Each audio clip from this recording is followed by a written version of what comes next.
Արտագաղթ, ցածր կամ բևեռացված աշխատավարձ, անվտանգային խնդիրներ ու այսպես շարունակ։ Սրանք Հայաստանում գործազրկության բարձր մակարդակի պատճառներից մի քանիսն են միայն։ 2025 թվականի առաջին կեսում Հայաստանում գործազրկության մակարդակը 12.9% է։ Այս ցուցանիշներով Հայաստանը աշխարհում առաջին տասնյակում է։ Նիկոլ Փաշինյանը նշել է, որ 2025 թվականի ապրիլին գրանցված աշխատատեղերի թիվը հասել է 783.547-ի, 44.7% աճով 2018 թվականի համեմատ։ Միջին ամսական աշխատավարձն էլ աճել է մոտ 75%-ով, հասնելով 304.992 դրամի։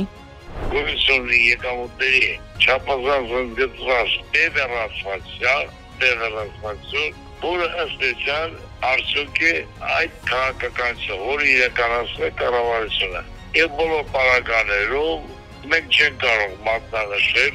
մի ուղղություն մարդկային առաջացման գործվեցար, որտեղ մենք գրանցել ենք հաջողություններ։ Չնայած այսպես կոչված տնտեսական աճին, աղքատության մակարդակը նվազել է միայն 2.7%-ով, հասնելով 23.7%-ի 2021 թվականից ի վեր։ Կառավարությունը նպատակ ունի մինչև 2026 թվականը գործազրկության մակարդակը նվազեցնել 10%-ից ցածր։ Այս նպատակին հասնելու համար մշակվել է 2025-ից 2031 թվականների զբաղվածության ռազմավարություն, որը երիտասարդների, 30-ից 39 տարեկան կանանց և սոցիալական ապահովության շահառուների համար է։ Կառավարության ռազմավարությունը սակայն հավատ չի ներշնչում մասնագետներին։ Գործազրկությունը շատ է, որովհետև համապատասխան ճյուղերը,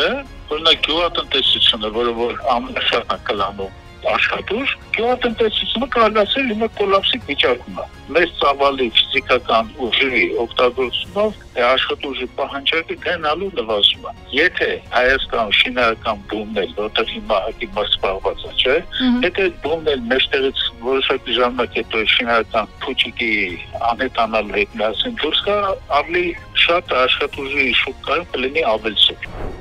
Գործազրկության հիմնական պատճառներից է նաև գյուղատնտեսության բացակայությունը, սահմանամերձ գյուղերում վիճակն ավելի սուր է, որովհետև մարդիկ իրենց անվտանգ չեն զգում։ Հետևանքն էլ գյուղը լքելն է։ Շատ են դեպքերը, երբ գյուղացիների կենդանիները հայտնվում են թշնամու տարածքում, մասնագետներն էլ ասում են, պետությունն այդ հարցում անգործություն է ցուցաբերում։